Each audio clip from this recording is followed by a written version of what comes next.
Cardiac ultrasound in emergency medicine. Anthony J. Weeks MD, RDMS. Sarah A. Stommer MD. For the same U.S. interest group. Primary indications: thoraco-abdominal trauma, pulseless electrical activity, unexplained hypotension, suspicion of pericardial effusion/tamponade. Secondary indications: acute cardiac ischemia, pericardiocentesis, external pacer capture, transvenous pacer placement. Main clinical questions: what is the overall cardiac wall motion?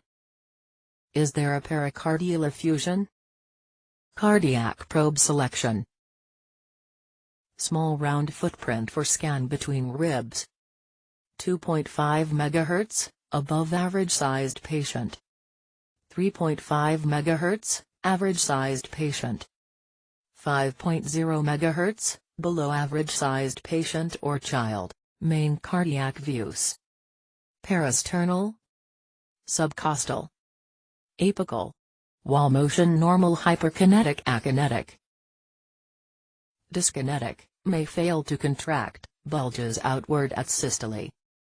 Hypokinetic, orientation subcostal or subxiphoid view. Best all-around imaging window. Good for identification of circumferential pericardial effusion.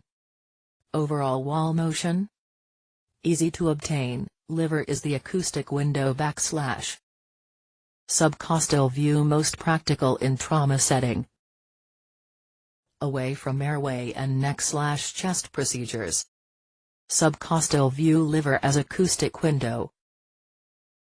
Alternative to apical 4-chamber view.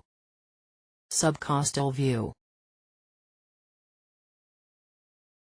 Subcostal view. Subcostal view angle: probe right to see IVC. Response of IVC to sniff indicates central venous pressure. No collapse. Tamponade. CHF. P. Pneumothorax.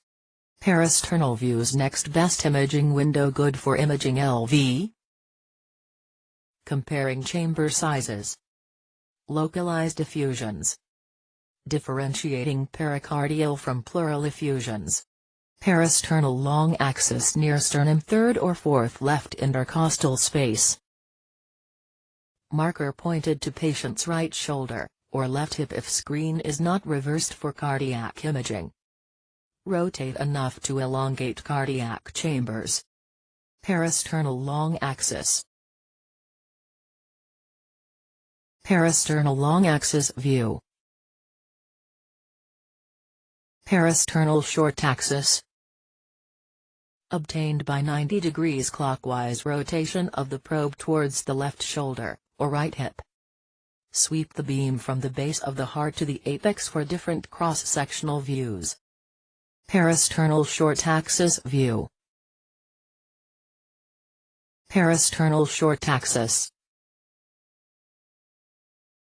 Apical view: difficult view to obtain.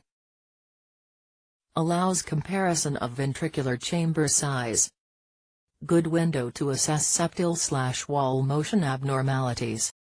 Apical views: patient in left lateral decubitus position. Probe placed at PMI. Probe marker at 6 o'clock, or right shoulder. 4-chamber view. Apical 4-chamber view: marker pointed to the floor. Similar to parasternal view but apex well visualized. Angle beam superiorly for 5-chamber view. Apical 4-chamber view. Apical 2-chamber view: patient in left lateral decubitus position. Probe placed at PMI. Probe marker at 3 o'clock. 2-chamber view. Apical 2-chamber view. Good look at inferior and anterior walls. Apical 2-chamber view from apical 4, rotate probe 90 degrees counterclockwise. Good view for long view of left-sided chambers and mitral valve. Abnormal findings. Pericardial effusion. Case presentation. 45-year-old male presents with sudden dizziness for 2 days. He has a long smoking history, and has complained of a non-productive cough for weeks.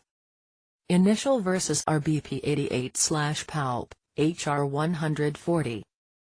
PE, neck veins are distended. Chest, clear, muffled heart sounds. Bedside sonography was performed.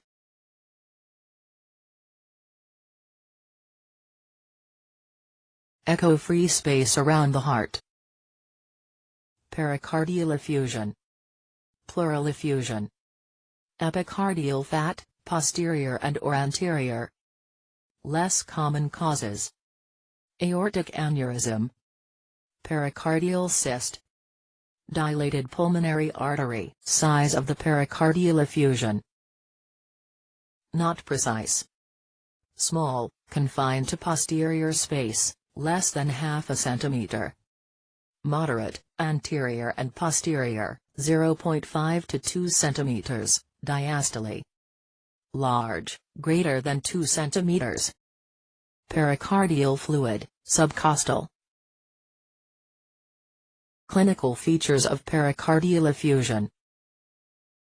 Pericardial fluid accumulation may be clinically silent. Symptoms are due to mechanical compression of adjacent structures, increased intrapericardial pressure, pericardial effusion asymptomatic. Up to 40% of pregnant women. Chronic hemodialysis patients. One study showed 11% incidence of pericardial effusion.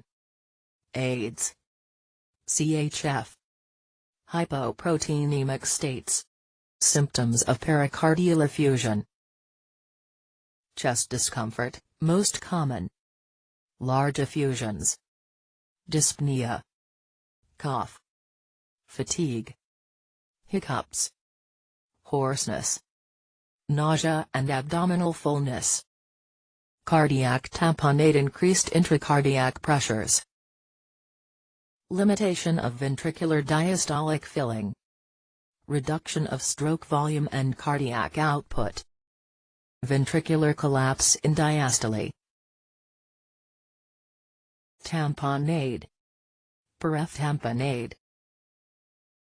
Hypotension.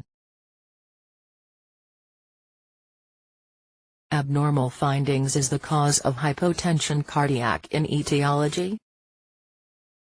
Is it due to a pericardial effusion? Is it due to pump failure? Unexplained hypotension. Cardiogenic shock. Poor LV contractility. Hypovolemia. Hyperdynamic ventriculase. Right ventricular infarct/large pulmonary embolism. Marked RV dilatation/hypokinesis. Tamponade. RV diastolic collapse, cardiogenic shock. Dilated left ventricle. Hypocontractile walls. CHF-AV. Hypovolemia, small chamber filling size, aggressive wall motion. Flat IVC or exaggerated collapse with deep inspiration. Massive P or RV infarct. Dilated right ventricle. RV hypokinesis. Normal left ventricle function. Stiff IVC. Case presentation. Overdose. 27 YoF brought in with passing out after night of heavy drinking. Complaining of inability to breathe. PE, obese, FBP 8860, HR 123, OX 78%. Chest, clear. Ext, no edema. Bedside sonography was performed. P.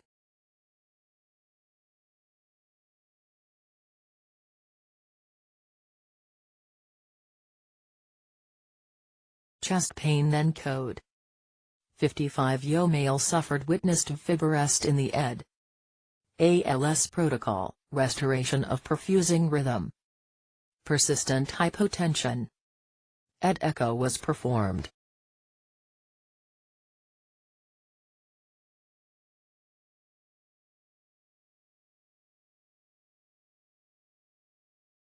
Are cited leads.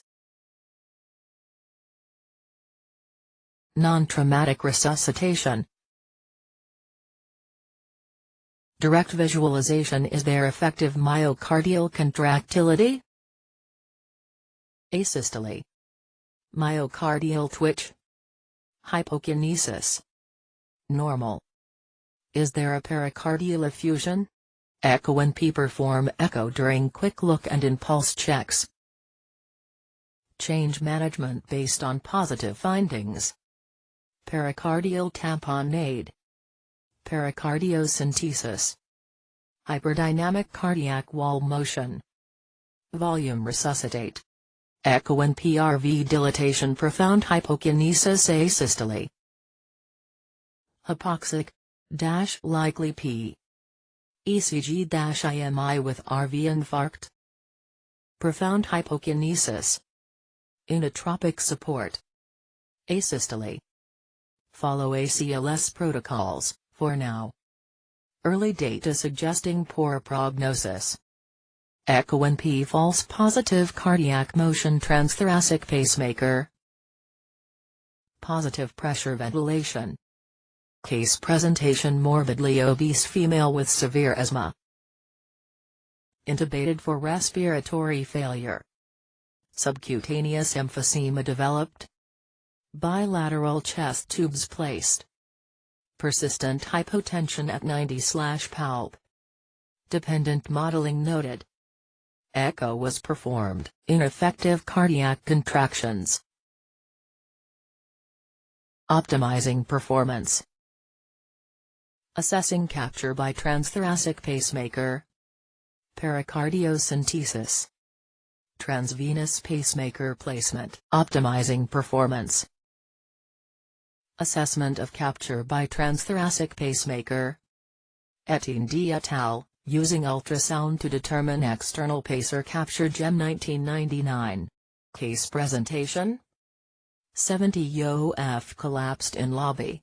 She was brought into the ED apneic, hypertensive. She was quickly intubated and volume resuscitation begun. Versus, BP 8050 HR50 febrile. Physical exam: thin, minimally responsive F. Clear lungs, NL heart sounds, abdomen slightly distended with decreased bowel sounds. No HSM. Pelvic mass. ECG, SB, LVH. No active ischemia. Clinical questions: why is she hypertensive? Volume loss. Pump failure. Ruptured AAA. Pump failure. Bedside sonography was performed while we were waiting for the labs. Increase HR with PM on. What did this tell us? Normal wall motion. No pericardial/pleural effusion. Good capture with the transthoracic PM, asystole with transthoracic PM. Asystole EPM.AV. Optimizing performance. Pericardiocentesis. Standard of care by cardiology/CT surgery to use echo to guide aspiration. US guided pericardiocentesis. Subcostal approach. Traditional approach. Blind. Increased risk of injury to liver, heart. Echo guided. Left parasternal preferred for needle entry or. Largest area of fluid collection adjacent to the chest wall. Large pericardial effusion. Technique. Optimizing performance. Placement of transvenous pacemaker. Aguilera P. et al., emergency transvenous cardiac pacing placement using ultrasound guidance. On EMERG Med 2000, untimely and 30-0 brought in after he fell out. Ashanam with no spontaneous respirations. Versus, No pulse, agonal rhythm on monitor. Intubated/CPR. Transvenous pacemaker placed, no capture. Echo showed. PM placement. Penetrating chest trauma. Penetrating cardiac trauma. Physician's ability to determine whether there is a hemodynamically significant effusion is poor. Beck's triad. Dependent on patient cardiovascular status. Findings are often late. Determinants of hemodynamic compromise. Size of the effusion. Rate of formation. Penetrating cardiac injury. Emergency department echocardiography improves outcome in penetrating cardiac injury. Plummer D. et al. MERG Med. 1992.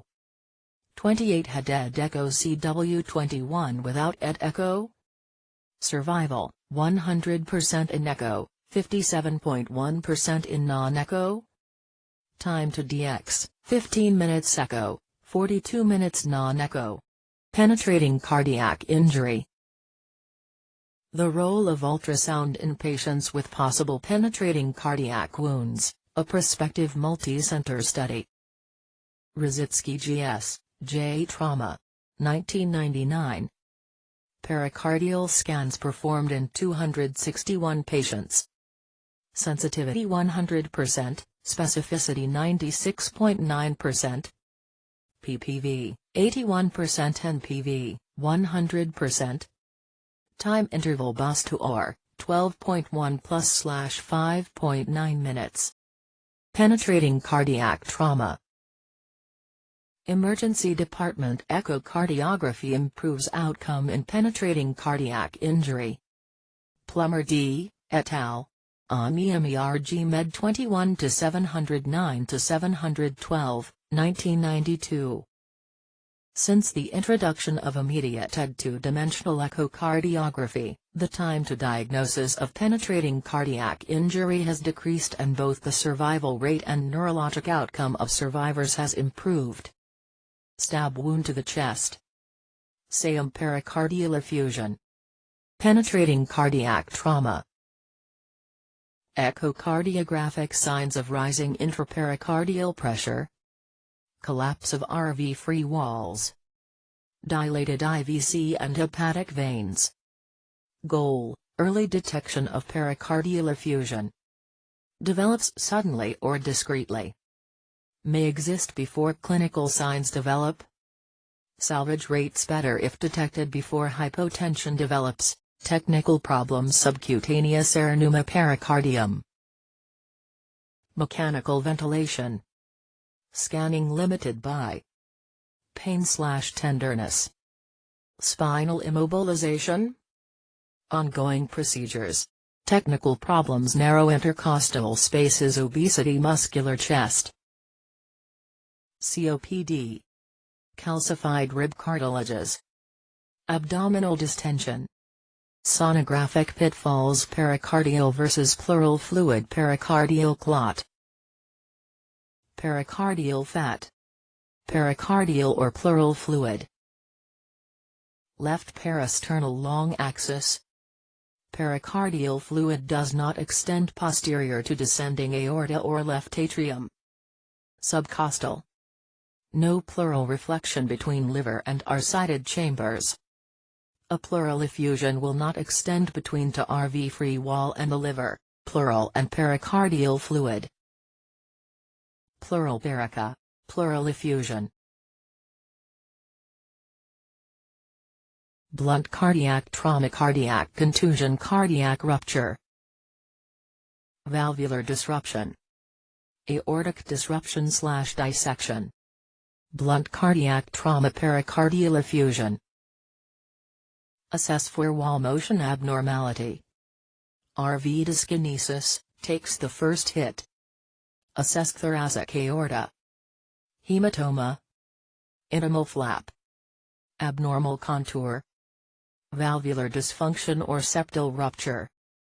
Cardiac contusion, akinetic anterior RV wall, small pericardial effusion.